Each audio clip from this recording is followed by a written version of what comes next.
Hello, and we're back. It's me once again, Zokamar Aiden, and I'm with. I'm Wi-Fi guy. And the draft has already kicked underway. We see some several bands going out. We see a Shaco, Kiana, and Twisted Fate coming out from Blue Side. And let me just double check. I believe that is which team is that? That should be. Oh, I'll get back to that in a second. And on the other side, we have a Oriana, Volibear, and Aatrox band. And we've already see a Varus, Hui, and Lee Sin being picked in the first wave, and a Ari, Ashe, and Ornn picked in the second wave. We'll be seeing the second wave of bands coming right now. We can't quite show it just because we didn't have the capacity to set it up, since it's being done through Draft Wall for this group. So we'll keep filling in. We see a Rel band from red side and a Milia band from blue side.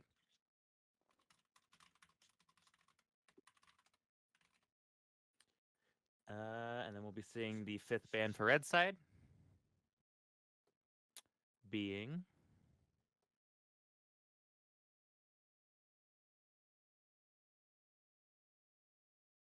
really thinking on it quite a bit.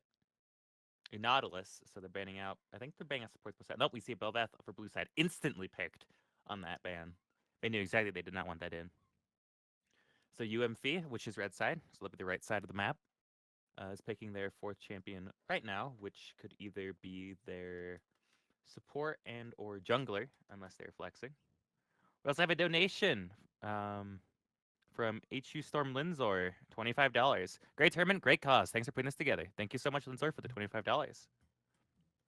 And as we're getting later in the night, we're getting closer and closer to the goal. Just a reminder, we are aiming to get $2,000, and we are currently at $1,789.20. Just a little bit more, and we should be able to hit it for the next milestone at $2,000.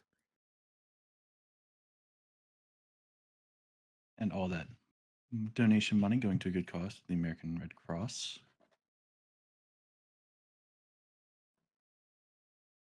And what we will see, blue side is being finished out with a Garen and a Talia. As we will see that UMF has finished out their comp with a Diana and a Braum.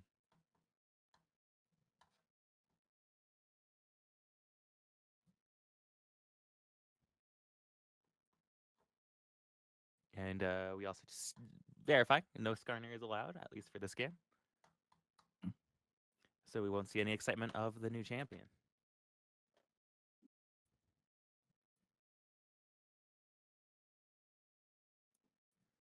Not sure how much changed with Skarner. I didn't really know him before. Didn't really see a lot of Skarner play before anyway. He was not very popular, so that's one reason why he was reworked. Very old kit. He's mostly just a tank that had a single target CC. It was really strong, but also incredibly situational. So now he's a champion that burrows through walls and can grab several people and yoink them away and throws rocks at you. So he's a bit of a menace right now. I've heard some people thinking he's OP and other people thinking he's complete trash. And every single game I see him in, people are losing their minds. But now we can see the comps on the screen. See Ego on the Garen, Kid Beats on Lee Sin, Duckman PH and Talia, Makel on Varus, and Barlow on Hui. And then we see, oh, I can't see the other names. Unfortunate, right? Only wants to see one team.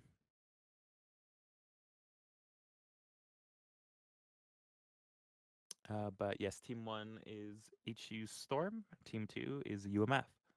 So Storm versus UMF, blue side, red side, respectively. And we will have 2 minutes, 30 seconds spectator delay. So we'll go once again go over. We are 200 off of the donation goal for the next milestone for Red Cross for the Zoo and Mousepad giveaway. So Ego is HU Storm. Yep. It's verified on that. So yep, Team 1 is HU Storm. And honestly, I think some predictions just how this game is going to go. And then we'll get into some more donations. We have a pretty good, engage AoE from the Ornn Diana, but also some good pick potential with the Ari and Ashe on the side of UMF. And then we have Garen, Lee Sin, Talia, Varus, Way. I feel like it's a bit more on that kind of single target catch out. A lot more poke and range too on that side of their team as well. So we'll be seeing Storm getting a lot of that. But we have our donations coming in. For $11 from Meow saying, proud of you, Justin. We got some support coming in for Justin there. And we get, as we read earlier, HU Storm Linzors, $25. Great tournament, great cause. Thanks for putting it together. Thank you. We appreciate it.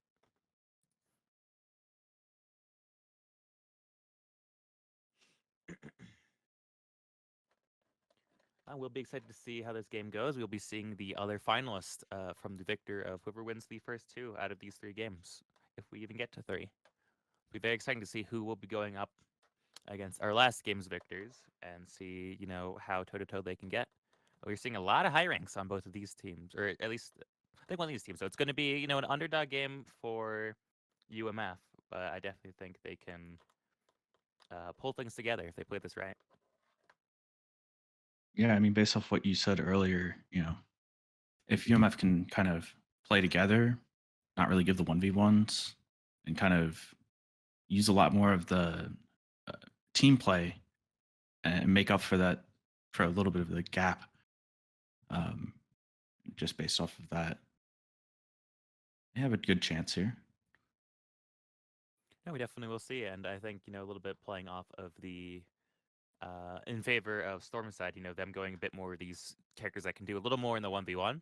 It might be more of an idea of, hey, like they know, hey, we outrank these guys. Like let's use our hands against them. Let's see if we can, diff them before it even gets to that team stage where everyone can start grouping and see how it goes. But we do see the new orange skin coming in this game too. Very excited to see Oh, that. I very have not seen nice. this in a live game. This is one of the April Fool's skins. It's the train conductor Orin. Big fan. I believe it's his his fourth skin he's gotten in the game. I'm not sure. Yeah, because he has a Thunderlord, he has Elderwood, he has Space Groove, and then now this one. So that is his fourth skin. This character came out in like what 2015, 16, and he's only got 4 skins, despite being one of the most prevalent champions in terms of pick rates, both in pro play and solo queue. We will see an invade coming out from UMF here. But that Hui QE does slow everyone in it, and a little bit of damage, not too much in the early game. You won't see it doing much till you start to get those burnt items out onto Hui. Seems like just the idea of you can catch one unaware, go for it, but ultimately not. No reason to push in any further. Yeah, we will see Lee Sin on the Raptors looking to take an early clear. Very common thing you see is that invade on Raptors, especially if you're blue side jungler. It's a lot easier to get access to that area and go for a steal. And anyone that tries to check this bush, maybe for a Rude Awakening, as we see Ornn walking into the area, might actually be caught out here. This will be a really rough really rough start to the top lane. Ooh, that is almost all their health gone immediately. They'll be going for the reset, but Garen won't let them get it for free. We'll see those Raptors going over to Storm as they take that, and Diana's going to have to react accordingly, either splitting the map and going for an invade onto Storm's jungle, or, handshaking and just playing a little bit from behind in terms of the farm department. We'll see Ornn also having to blow TP to get to the top lane early. Going to be really abusable if Lee Sin decides to split the map and camp this top lane.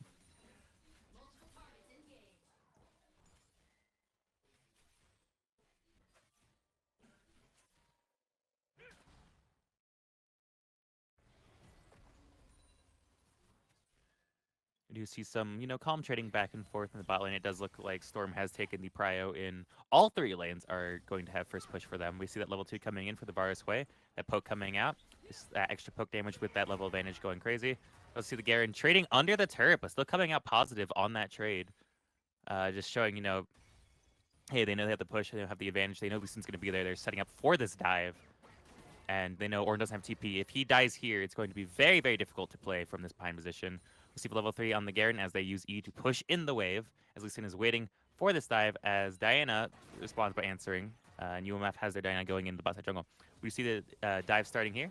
We see the Ornn W coming out. Garen starts the dive, taking the turret. We see Lee Sin finishing it off. We do see the E knockup and the flash coming out. Lee Sin can't quite get it, but Lee Sin was not tanking turret, so they can look to re-engage on this Ornn when their cooldowns are back up.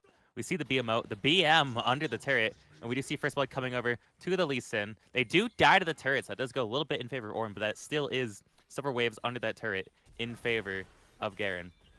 I see the Braum stun getting out onto the Varus, but they cannot get the last auto off onto the Varus. Braum is running for their life.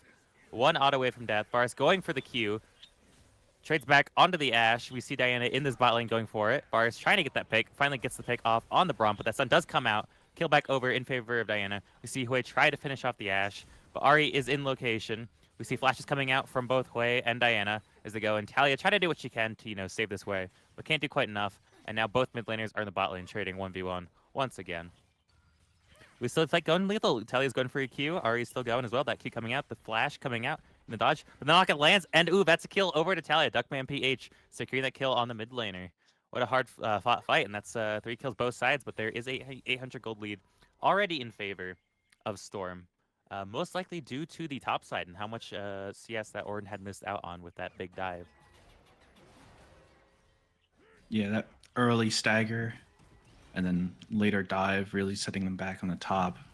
But thus far, otherwise even, aside from the gold advantage, and maybe a little bit of an EXP differential, but probably not too much. Yeah, definitely like the map's kind of split because of Lee Sin taking all the enemy topside camps and Diana taking all the enemy bot side camps. Kind of makes it so both junglers are always going to be on opposite sides of the map, fighting for different things. So it's going to be playing through. UMF's going to be playing through their bot lane, whereas Storm's playing through their top lane this game. It may come down to which mid laners can help upset those lanes even more. But it does seem very kind of heavily skewed in Storm's favor with how his top lane has gone so far.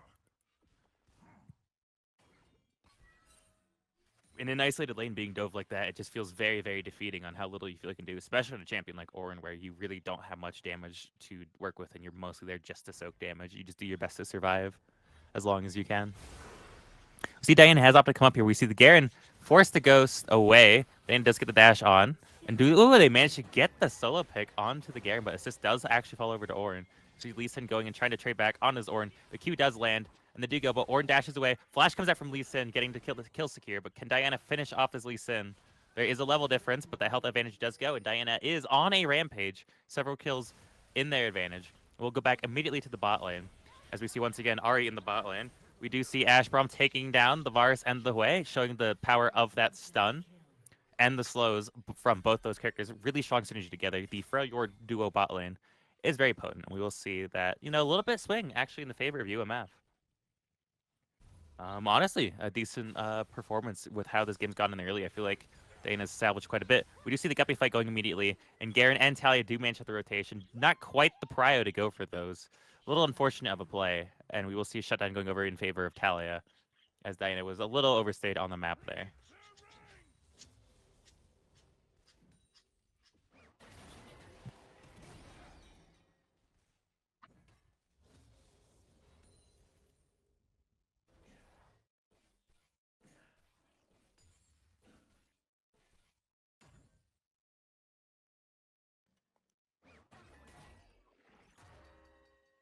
Do see Lee Sin in his bot side a little bit empty. Not much to do, but might be posturing for this dragon as both bot lanes are returning to lane.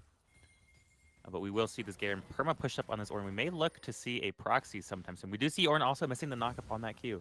Force up. We see Talia grabbing out the Diana. She's able to dash quickly to her blue buff. Really good use of her jungle there to avoid that combo. If that blue buff was not there, she probably would have fallen to that engage. But she may have to give up this blue buff as there is just too many people in this bot side jungle right now. Diana had to use everything to get out, and Lee Sin does have level 6 over her. XP is showing a bit of a difference, and Wade is getting so much poke onto the Braum. Behind their turret, just full map dominance on this bot side right now. See a full Ornn combo coming out on the top lane, though. Very well done. But Hui and Varus do have a lot of range to play around. They're just poking under this turret. That Ashe is CC for forever. Braum trying to block what damage he can, but trades their life for it. Lee Sin under, uses the R, guarantees the Q. That's a dive on the bot lane. It's a double pick. Heal does come out from Hui to make sure Lee Sin didn't die to that turret shot. And that's just showing, like, dang, this range, this poke, this damage with Lee Sin just have so much dive potential in this comp, as they can just get so much damage up. But we see Dana returning on the Void Grubs. Garen and Talia once again rotating to try to, deny this. But going for the cutoff. Ornn coming out, trying to do what they can back. Garen comes out, but doesn't pick up the Diana. Now Talia has to deal with Ornn and an Ahri rotating over. They are slowed, forced to flash, but Ahri has one more dash, lands the charm, and does get the pick off on this Talia. Very good rotation done by Grubby Turtle on the Ahri. He'll perform. This game has been quite a bit of back and forth, a lot of early action. But still looking to be a bit in the favor of Storm as they are up 2k gold. Yeah, we just see all this poke that Ash is taking in the turret just behind their own turret, and they still can't do anything. They're being poked out by this lane. Braum is fighting for what they can in this lane, but that is a double kill over to the Varus, and a little bit of a swing just in the 2v2 from Storm just executing this bot lane.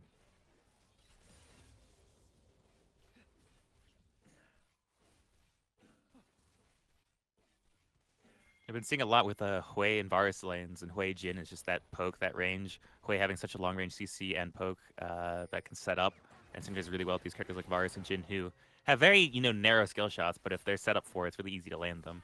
And Hui just synergizes really well with that, with the fear, the AoEs he has, and they can kind of bounce off each other as well with, the ults.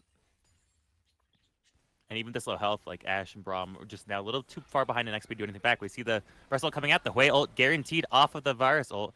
We should see more poke coming out, and I think that Ashe is chunked out already, down to 200 HP, 300 off the level up. But see him in that Hui poke from off screen, just going in for that. But we will see that they recognize the Diana coming in. But the Ashe hero does hit the Varus at pretty far range. The Varus is stunned for like 2 full seconds as Diana comes to make sure they can't get away, and Ashe does get that shutdown. A little bit of the overstay on part of the Varus, and a very good snipe with that Ashe ultimate to pick him out there. 10-10 on the scoreboard. There still is a gold lead in favor of Storm going through this game. We'll see Lee Sin going in on the Diana. Just that level lead, the item lead, just going so hard onto the Diana. Showing that, they're up XP. They're able to go for these picks. Talia's already on the rotation. Already trying to do what she can once again to clean up. Misses the Q. Kick Braum into the Ahri. Instantly gets blown up by the Talia Lee Sin combo. Ahri just needs their one auto stun to Lee Sin. Gets the Q off. Flashes the return on the Q, so it does not fall to it. Just getting just enough health back. Oh my god. Lee Sin living just a bit longer to take on the Ahri, but Hui getting back on the rotation from the respawn to shut down this Ashe as well. And it seems like Garen's in their base right now. Hold on. Wait, what?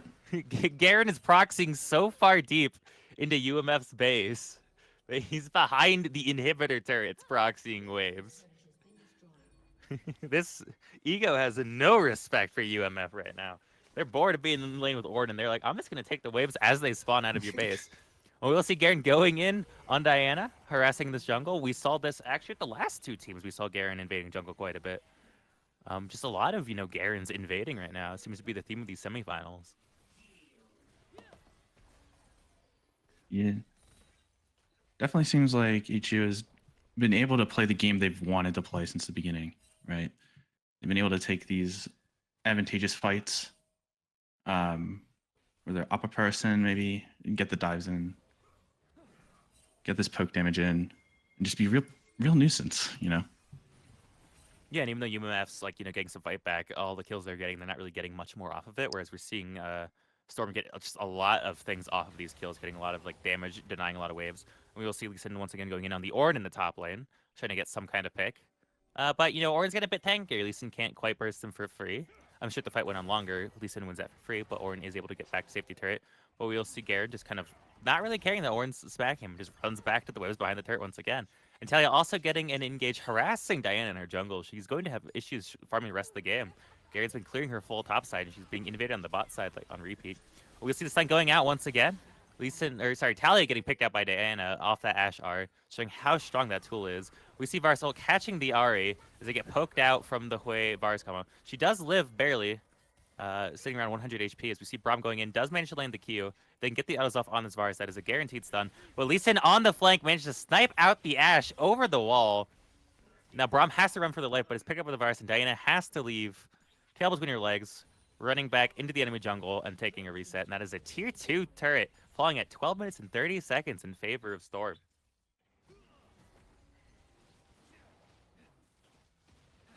Yeah, I mean, Storm just seems to be, almost walking all over UMF. Like UMF are getting their picks, but they don't have a ton to show for it. Almost 6K, over 6K gold lead now, trailing in the kills, trailing in the XP. It's going to be an uphill battle for UMF. Yeah, and as we see another engage going in, we see the Ornn ulti coming out onto the Garen. Garen using his Q to silence Ornn so he cannot get the ram on the ult. But Diana will go in and use her ult as well to manage to get that shutdown on the Garen. They are managing to pick up a lot of kill shutdowns, and maybe as the game gets later, as respawn timers get larger, they might be start being able to use these timers when they're able to pick these people with their strong engage abilities, and maybe they can secure some kind of game-winning objective in the late game. We'll see Lee Sin getting the engage on the Diana. Ash trying to do what she can to help. Lee Sin living with almost no HP to his name. One more auto could have done it, but that Triumph healing does keep Lee Sin in the game a little longer. As we will see an attempt to dive this Ashe, but Braum does get there in the nick of time to make sure that they can't do anything fishy on their ADC.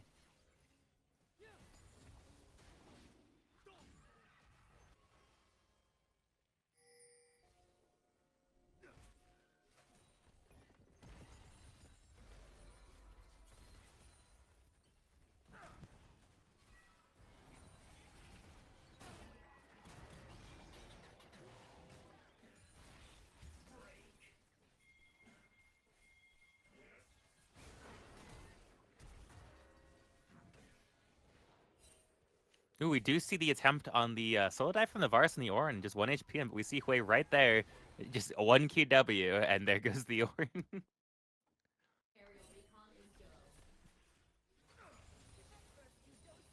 Been a very, very high action game. We'll see the Talia going in and getting the engage on the Braum. The shield saves his life for a little bit, but just gets picked down. That Talia burst is just so high.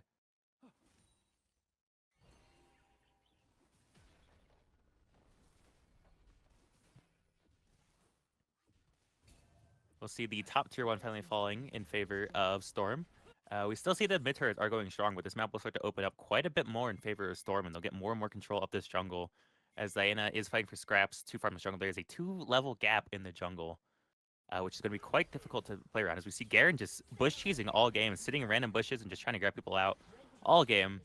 As we do see the Rift Herald deploy top lane, and the tier 1 turret falling in favor of Storm. We'll see the Orin tanking as much damage as they can. They do have almost 3,000 HP, so they are taking quite a beating as they walk backwards. The Braum is there to mitigate some of the damage, but they don't have any of their damage follow-up for anything that they can land right now. See Ashe a little bit on the flank, but Talia scooping for the knockup. Does miss the Braum and the Ashe. And the Rift Herald will die on the inhibitor turret. And that should be the end of this siege so far. But maybe they may stay and do a little more poke. We do see Dragon on the map, but no one's looking to contest right now.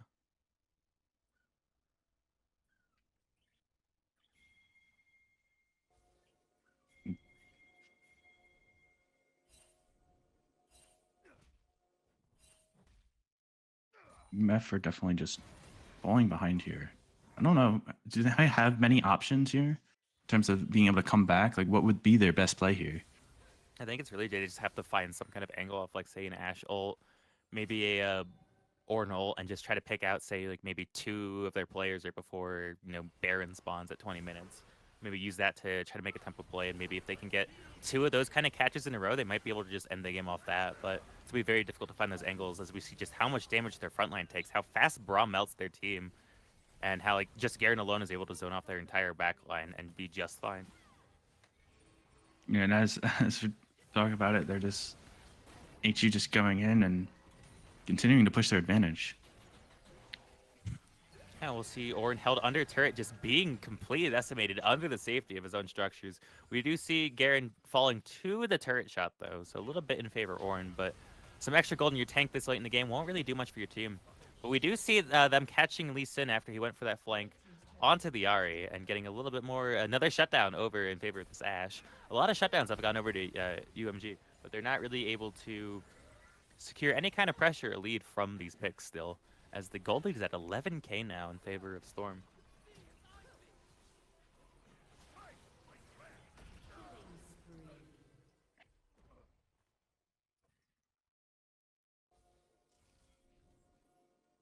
I don't think it's going to be at all easy. I mean, even if UMF come back and do what you do, as you said, with different ults and even getting a pick or 2 here, it's still quite only the first mile of this giant hill that they'll have to claw back from and use pretty much every advantage they can, right? Yeah, it's difficult too because a lot of these picks, they're still losing 1 to 2 of their own teammates, so they're not really getting any kind of numbers advantage for getting these picks, which is really what they need to get. So they need to get 1 or 2 people be healthy and be able to continue fighting afterwards. You'll see Ego going in for a solo engage on this Ornn. Looks like Garen's opting for a pretty damage-focused build because that is a pretty low health pool. But Ornn is actually 2 levels up because they've been catching a lot more waves than this Garen has. Garen has just kind of been playing like a rat, sitting in these bushes. Ego's just been trying to grab out people, more focused on getting these picks and keeping up this pressure rather than getting any more XP and gold for themselves. And it seems to be working pretty well for them. We'll see the Braum ult coming in on the back line, but Ornn being sniped out by the Garen ult and the Talia. We do see the flank coming in from the Diana and the Ahri as they're able to pick off 2 more members. And we see the Ashe finishing off a third. That's actually a 3 for 3 for both teams, but we see the Talia and Lee Sin, who are pretty strong still against the Ashe and the Ahri. So honestly, a really good attempt from UMF there to try to get some more footing in the game. But it's still proving very difficult as we see the Lee Sin go in. Ashe flashes out, but Lee Sin baits the flash, but does not quite... Oh, does actually finish off the Ashe with a little bit of damage. But it seemed like they almost were going to get Ashe there, and actually would have been really, really rough for Storm there, because, you know, they were just trying to press at least get that dive in so that Talia can grab this. But it looks like Talia is still going to grab this mid inhibitor turret, mostly uncontested, as the UMF moves back on the map just in time as it breaks. And Talia is able to freely move away and regroup with their team. Yeah, it seems to be getting to the point where it's almost like what, you know, how many more team fights can UMF handle? How many fights can they do where they're just trading out before they just end up losing the game? They really have to start getting this numbers advantage. You know, every fight where it trades, even if nothing is gained necessarily, like a turret or progress, you know, HU has the advantage in gold. They have the advantage in pretty much everything else. So it's just going to work out for them if you just keep trading. Yeah, the map's full on control as we see the Baron being taken immediately on spawn. This may be just what they need to use to crack the base and get past these inhibitors in favor of Storm. As we see that UMF hasn't really secured any objective on the map so far. There's not been a single turret to fall, and they are grabbing the first dragon that their team will be able to secure this game. Simply off the timer that Storm was using to take Baron, they will be trading for this dragon, and then resetting to try to defend their base against this Baron buff. But the wave clear on the side of UMF is not the best. So it's going to be really hard to deal with these Baron buff minions. They're just going to be really tanky and hard to cut through.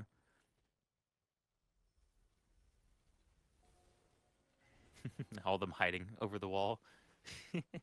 And they know they want to just wait. You know, if the minions have the buff, then UMF have to try and deal with it. Maybe get weakened out just from dealing with this buff, and then take advantage of, you know, where they're not playing, or in fact they have to worry about so much at one time. Yeah, for sure. And we saw 3 of them trying to collapse on Ego and the Garen there, but they just weren't able to lock down. We'll see an Ornn engage coming in the Ashe ult as well. Double CC onto this Hui. They should be able to pick him out there, but I think his shield and his ult keeps him alive just long enough to get his damage abilities out before he falls. We'll see the fight. Actually, I think UMF looks to be winning this fight pretty well. See Talia getting some picks back, but we see the Braum stun coming out. Talia trading back 1 more kill onto the Braum. This whole time, Garen has been in the bot lane, sieging. That Ignite R should finish out the Diana. So that is a 4 for 3 in favor of UMF. But, you know, Garen's still here, full health in this base, sieging this turret, and that might be a Nexus turret falling right there. Ahri and Ashe trying to chase on this Garen, and that slow from Ashe's passive is doing enough to lock down this Garen. There's a shutdown in favor of Ashe, but their base is in shambles. All 3 inhibitors have fallen, and one of the Nexus turrets. They are going to be farming in their base for the next 5 minutes, while we can see Storm get back on this map and choose how they want to end out this game. They're going to play for the next Baron, maybe start stacking drags, maybe just look to end it here and now when they're all respawned.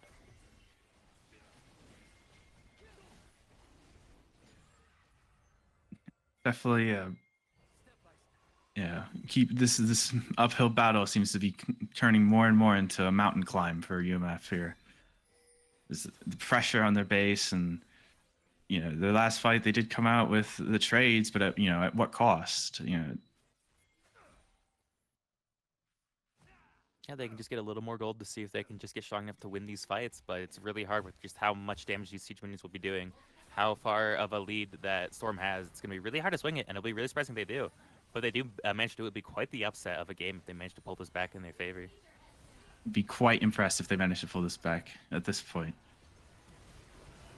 Ooh, and we do see Ornn falling almost instantly to all this poke damage. Lee Sin kicking the backline Ashe into his team. As we see, you know, some damage being tried back. Ahri doing what they can to win out this game. Braum and Ahri, as the remaining 2 members, held back into their fountain, being dove in the fountain. As Garen goes and R's them in their spawn. And that is the game as all of UMF falls on their final stand as we see this Nexus fall to the remaining surviving members of Storm on that attack. GG, well played. First game over in favor of Storm. 23-minute victory. Well played.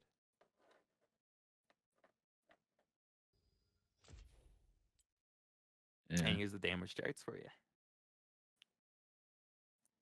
definitely a lot of Harrisburg being able to, like, they went into the game trying to play a certain way, and they were able to just play that way. It seems almost uncontested. Yeah, and once they got the advantage, they really didn't have to worry about keeping, stacking it. Winning fights out 1v1 or 2-2 was perfectly fine. They just kept up the advantage. Yeah, and definitely felt like on the tug of war of the map, it just felt like Storm had the entire control of like the pole. Even when they lost some of their people on that rope, it just kept still having the advantage in that tug. And it's really no breathing room for UMF to get anything on the map. Not a single turret fell on the side of Storm as they just managed to have that much map control the entire game.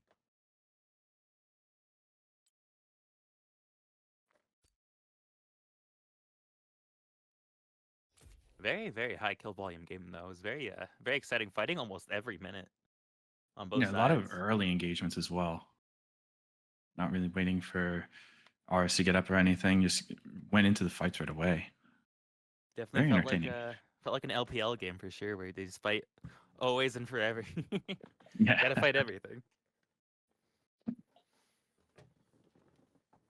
Yeah, we will be looking to get into game two shortly and maybe see if there's some kind of swap. Maybe UMF decides to take the blue side.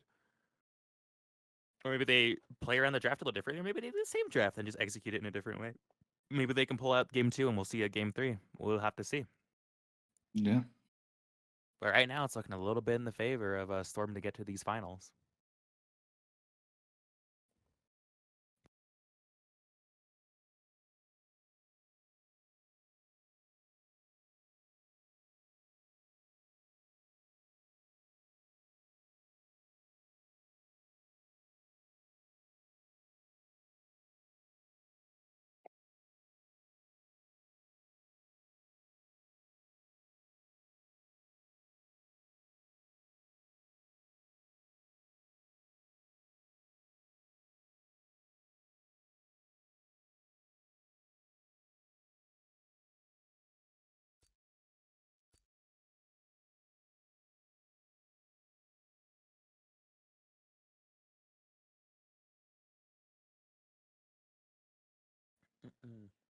At least something I probably want to see shaken up a little bit in favor of UMF is probably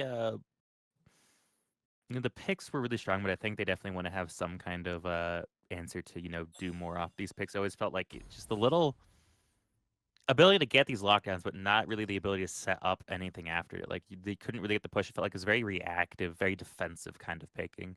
So if they can find a way to draft something that's a little more, if they can get a little more off it, maybe something stronger in a split push, maybe in the sideline, to kind of force more aggression on the map, force more decisive thinking from Storm. Maybe a way to turn this a little bit in their favor. Or maybe conversely, if they find a way to maybe play something that can turtle a bit better, can take advantage of being pushed in for the early game, maybe look to outscale uh, Storm in this front, could be a good way to go about it. But it does look like we will be seeing a side swap.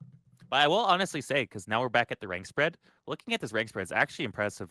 Decently good fight put up by UMF there, considering they're up against a Grandmaster, a Master, and two Challengers. Yeah, for Um, sure. when the highest they have on their team is a D2 at the moment, which a lot of people say the gap between, say, Diamond 2 and Grandmaster is as far as the gap from Silver to Diamond. So at least showing it's like, hey, maybe they're more than what their ranks show. But definitely does seem like from the wins shown here as well that there's a lot more time put into the game right now as well by Storm here. A lot more grinding going on. Yeah, and as you know, they say practice makes perfect. I mean, if you're fighting Ego has 360 games banked minimum. We don't know how many they've lost, but they have 360 wins banked this split. So that's the last 4 months they have 360 games locked in. Solo queue alone. We don't know how much they've been scrimming. Maybe they play more in other modes, or maybe they play more accounts. So they have a lot of practice going in. So they're going to be a very, very tough player to get through because they're definitely not a practice. They're not going to be making many mistakes because their hands are just ready to go. But this time, we do have the draft wall ready to display. And I am jealous of this ultra wide monitor display. I should definitely get one for myself at some point. It's a scam. Don't do it. It's a scam? Is it really? No, it just wide and curved monitors have a lower refresh rate, and they're harder to stream on. So thanks for being lenient with me being an observer today. I have a curved, but it's not an ultra wide. So Yeah, just like getting the refresh rate for ultra wides the same as like your side monitors. Like even if you have a decently good side monitor, it's just gonna the price just rockets up when you're trying to like do any sort of like if you play Rocket League, don't get an ultra wide. Like unless you're just rich or something. But I digress. I see But people yeah, it's playing fun for League with the League. ultra wide, and you can see so much of the map on your screen. It's like, Yeah, oh my it god. is. Yeah. It is very nice for that though. So I'm fine here. I'll I take feel like it. I'd never get ganked again if I had that. Well, don't say that because I'm not gonna I'm reveal how living bad evidence I am, of the but otherwise. I'm living evidence that that will still happen. Maybe you need it twice as wide. Maybe that's the problem. It's not wide enough. You need to see the ones that are like the full like 180. I think I've seen one that's like full 360. And like That that's would probably just be that's just a disorienting. VR. True. Well, VRs aren't in 360 though. You just have to turn around. Well, true, but I mean, I do if you have have one a of those, 360 so monitor, you still have pretty to turn fun. around. I was wondering if it's worth just setting up and just using your VR as your desktop screens instead with the I went virtual desktops. VR League of Legends. Exactly. I haven't done it yet. I've had the ability to. Maybe I should. Maybe I should.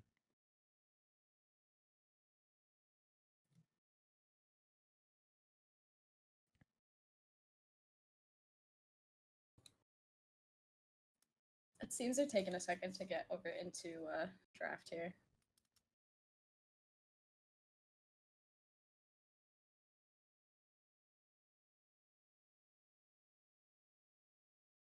I believe it was a side swap, right? We now have Storm on red side, and we have UMF on blue side.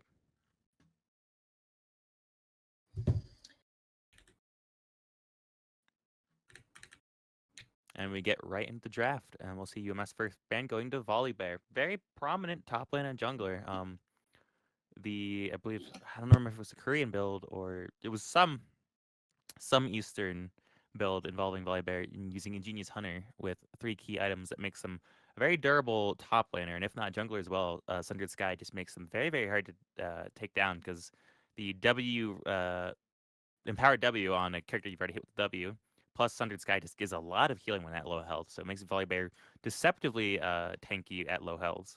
We also see Orianna and Aatrox coming out on the side of UMF, and we see Shaco, Kiana, and Varus coming out on the side of Storm. I guess they definitely don't want to give over that Varus that they had played, if I'm not mistaken, on the side swap. And we will see the first pick coming out to. I honestly, if they play Jinx, I think Jinx is a very strong B1. If not, Flex pick is good, but we will see the Ornn coming out B1. I just wanted to keep that Ornn in favor of UMF here. They're like, hey, we liked having it. It's a good weak side. We were able to mitigate a lot, even with that rough start in the top lane. We'll see Kalista Nico coming out from Storm. Kalista's always been a, interesting, you know, mostly team play pick. You see her mostly in high level team play. But she does have a lot of things she can do and plays really well around a support. And seeing maybe some weird Nico interactions with the Kalista if this is a Nico support. But Nico is also a flex pick. It could be Nico in the mid lane or the support. But that ultimate she has is a massive team fight playmaker. The amount of area covers and the amount of CC provides and damage just can turn a fight so easily if you're just not paying attention to where she is. But we'll see the Ashe coming out once again. Will we see the Braum here with once again, or will we mix up the support a little bit? We will find out shortly.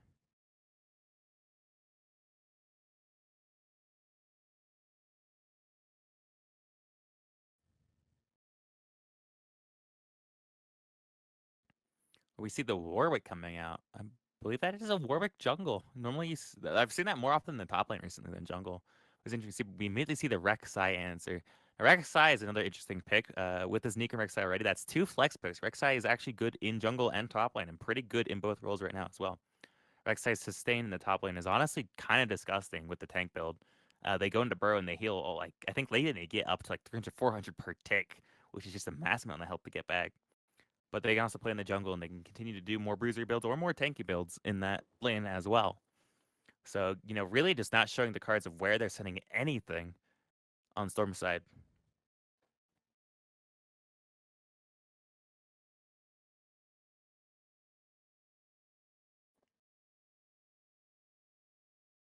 We'll see as we get in the next set of bans. We do see a Karma and Lysandra coming out. So they definitely are getting rid of characters that can easily tag this Nico or give some sustain that makes it harder for that AoE to get such a pick off. As we'll see a Renata ban coming out as well as a Cinder ban. So they're wanting to get rid of more disengage, more long range poke. We'll see a Yasuo hover coming out from Storm. Oh, no, and they opt for the Swain instead.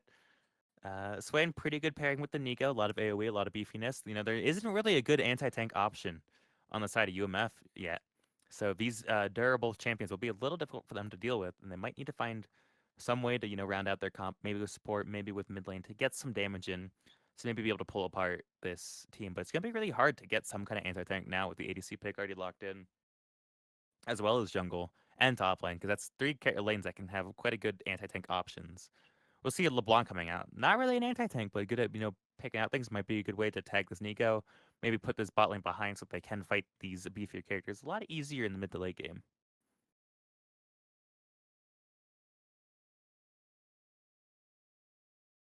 And we see UMF finish out their comp with taking some time to think on this one. Really, it is the last cornerstone piece that could make or break this comp. And they're pretty hard on the catch right now. We'll see the Brand. Brand is a good anti-tank option, so it does fix that problem. Only concern is he's also really, really hard to survive this Nico with, and we will see Silas locked in favor of a Storm at the final pick. Can steal that Ashe ult, that Ornn ult, that Warwick ult, and the Brand ult. All very good for it. The LeBlanc ult, honestly, I haven't played the matchup enough to know how usable that is, that Mimic ability, but hey, it might be able to do something pretty good for the Silas. But we'll be getting into the game in just a few minutes. And just a reminder, we are still $200 off the next donation milestone for the Red Cross fundraiser. Oh.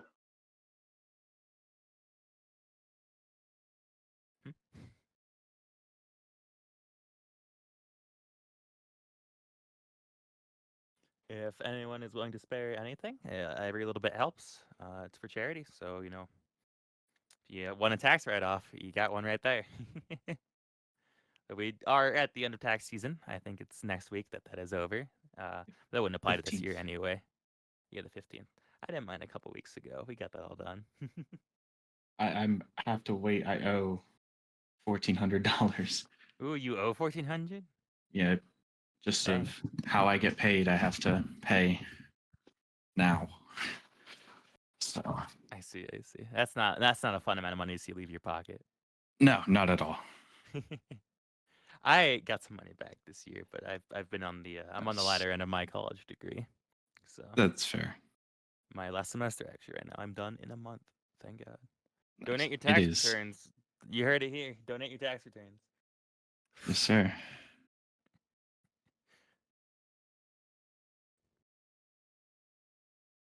I wouldn't give all my tax return. I kind of need it right now.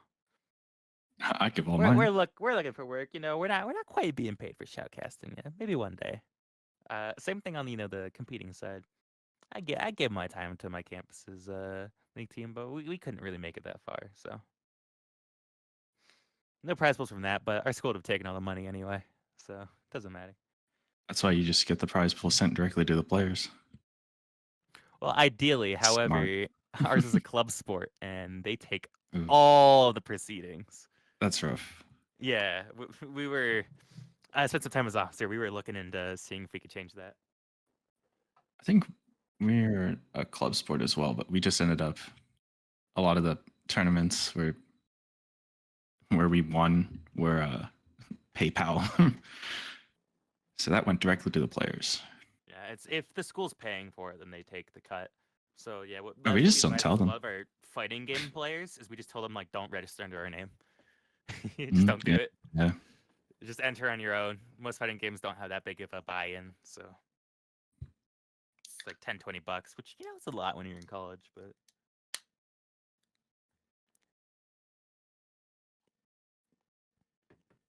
I feel like you're gonna win. It's worth doing. It's true.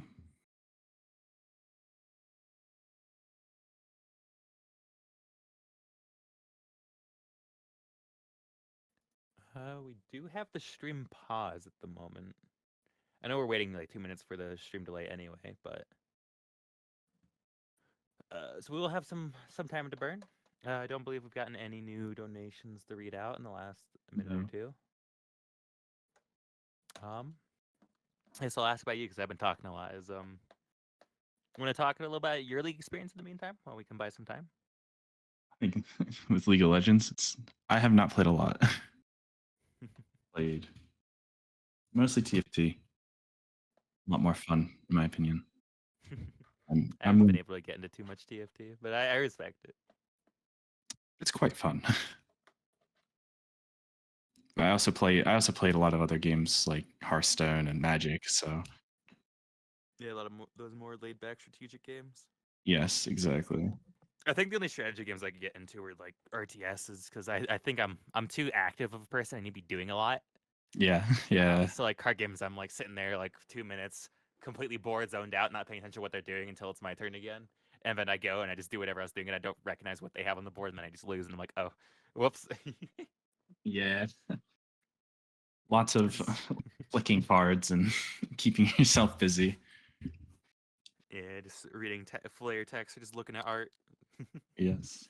I think I had the same problem with chess because I used to play chess when I was younger, and I just like would get bored waiting for someone to like think for 5 minutes on what they want to do. And I'm like, I have that problem with tabletop. Chess.com, not as bad because you can sit there and like fiddle with the board, make the squares different colors. who won last? Oh yeah, last game we had Storm win the last game. 23-minute victory. They lost 0 turrets the entire time. HU Storm.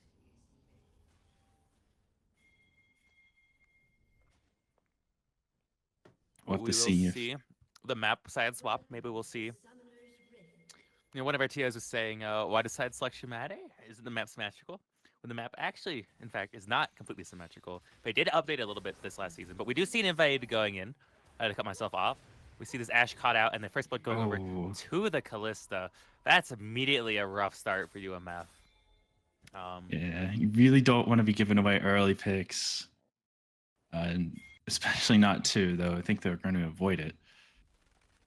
Yeah, and they go into Callista too. That's the summoner, the ghost down for Ashe. That's a combat spell down in the early game. And their laner is the one that got the kill too, so it's gonna be really hard to fight in this early game because Ashe doesn't have that threat of Ghost to either get in or get out. And Calista also has that 400 gold to start the lane with. Probably gonna see a longsword and a health pot if I were to guess, but it could also be a dagger and 2 potions, which will just give effectively 150 more HP when trading in this lane. So we will have to see how this game starts to go.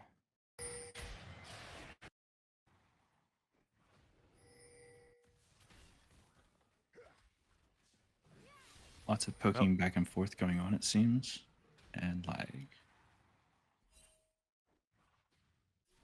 Okay. Was that just me, or was that also you? What happened? It like lagged. That might have been me. I think I lagged. Yeah, I didn't catch quite that.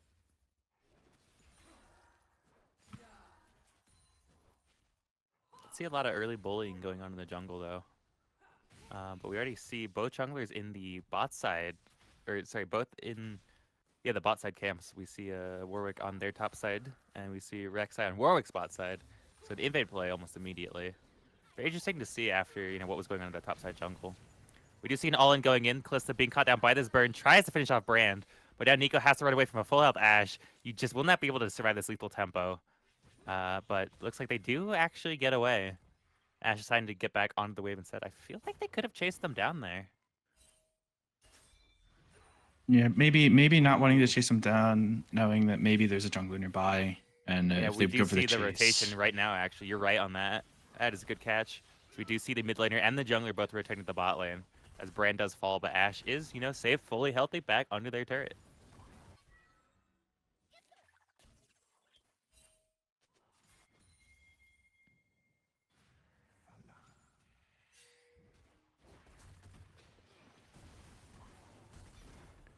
And we do see the Ornn knock up on the Swain. We will see this fight.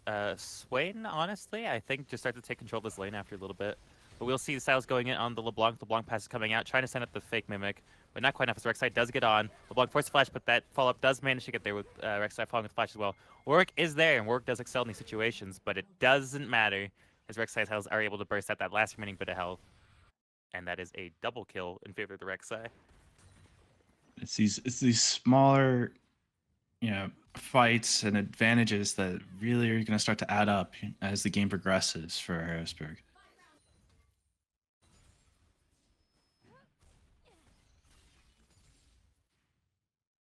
Yeah, no, we just see Storm already with a significant lead once again. Just these early scraps, these early fights, going quite in their favor. And I feel like most of the draft of UMF isn't really too much harder in the scaling department. I think you have a decent scaling with the Ashe and the Brand, but past that, I feel like and Ornn as well. But the Warwick and LeBlanc kind of I feel a little more early game oriented, so maybe a little hard to play this out in the late game.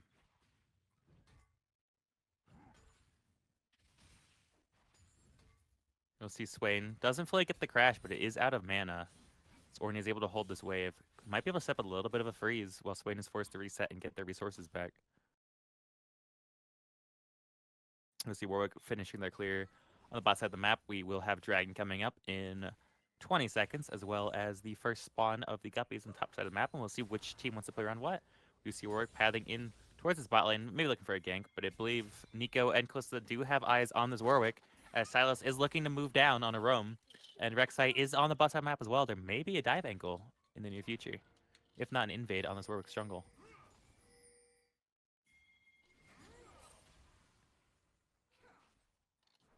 Yeah, it looks like that Warwick is getting pinged out, and they might be trying to make a move on it.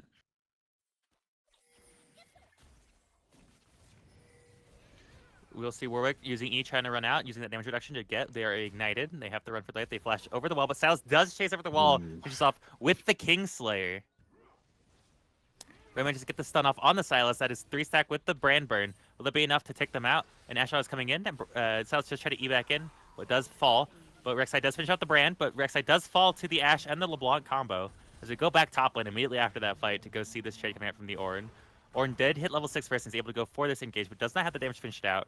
They can get this crash out before Swain gets level 6 back. They should be fine. But Ornn does have to flash down, but Swain just does have the damage to fight that.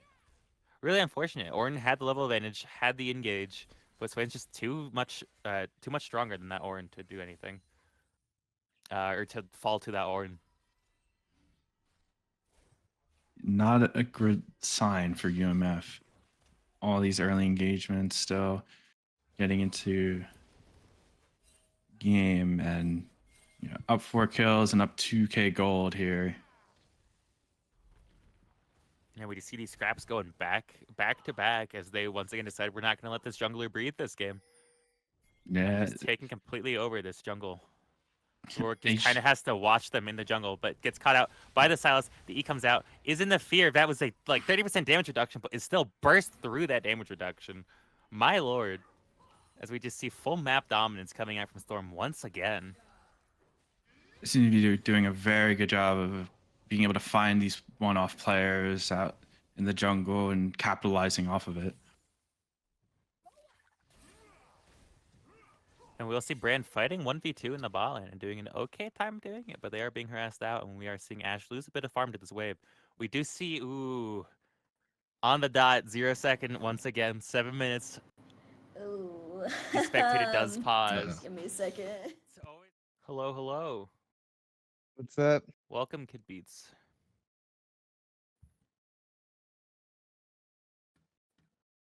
We are going to ask you a couple of questions based on the games you just played, if you don't mind. Sure. So, after you victor, how does it feel that you guys are getting into finals?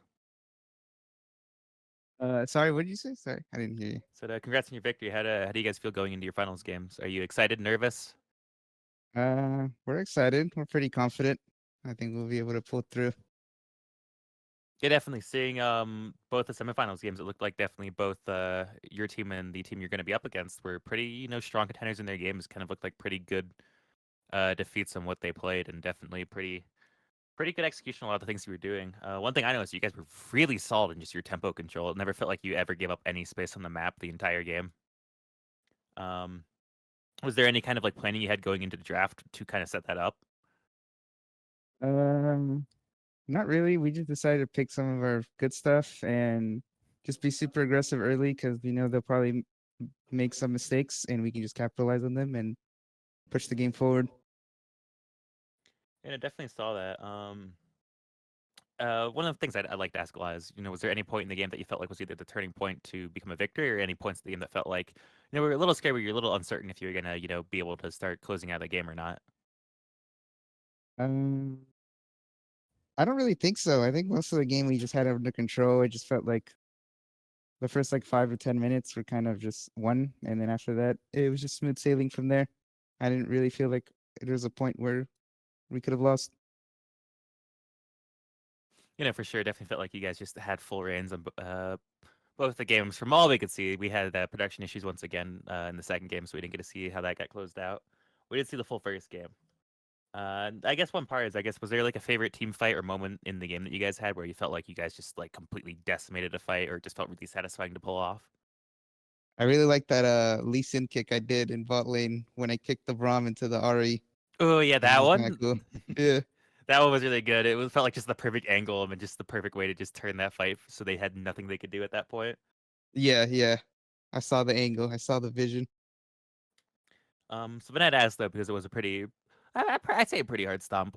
Do you feel like there was any player on the team that felt like the biggest challenge for your team to kind of get that control over? Like anyone that just gave you the biggest amount of issues to get these reigns? If you were to name one of them. Uh, the Ash player, Andy Can't 1v9 was kind of the goat. He was kind of doing some 1v9 kiting. Yeah, their cutting seemed really good, and their ults were actually pretty on point. Well, I think almost a lot of their ults, especially in the first game, ended up leading straight to a kill. It was a really nasty one, I think, early in the bot lane where they sniped out Varus from a pretty long range, and they were just CC for like 3 full seconds, just unable to move as everyone slowly walked over to them. Yeah, yeah. I felt quite unfortunate. Is there anything you kind of plan to do going to these finals? You'll be getting quite into right into them pretty soon. Definitely feels like this will be a very exciting game. I think both of you, these teams, have a good chance to run each other. You're both teams. I think both of you have challengers, so it'll be pretty high end game going in. I'd say rank wise. So definitely feel like there would there be any strategies you might want to go more into, instead of simply hey, we'll just prey on their mistakes. They'll definitely probably make less mistakes than usual because they are better opponents, but I think we can still kind of shut them down early. Just kind of keeping the same plan going. I'll definitely hope to see if you can pull that off then, or maybe they put you guys in your place and force you to play more of a traditional mid to late game that we see a lot in pro play. Yeah, true. We'll see. I definitely like to see that. But I guess last thing I'd say is, because you guys are a pretty dominant team controlling, if you were to give any advice or encouragement for anyone looking to kind of get to your guys' level, what would you say to anyone that is looking to do that? Uh, Stick to your guns. Do what you think is master one part of the game and make that part of the game your strong suit, and then adapt later. Don't try to fill in too much because then you'll have a big pool, but you'll be shallow instead of a very deep pool, but smaller. So that kind of one trick, one lane mentality. Yeah, I think that's best for improving at the game and learning the ins and outs of it. Where would you say would be the point where like you think the pool would be deep enough in that single point to then kind of start spreading out a bit? Uh, I think I really believe that you should one trick most of the time until you reach challenger, and then from there you can spread out more. Yeah, so right at the top is when you start doing that. Okay. Well, I don't know if or if I has any questions, or anyone else here. I don't have it too much. I think you got it. Even if not, then we can send you back to your team and get ready for your final match. All right, cool. Sounds good. Thank you guys. Yep. Thanks for joining Yeah, us. thank you.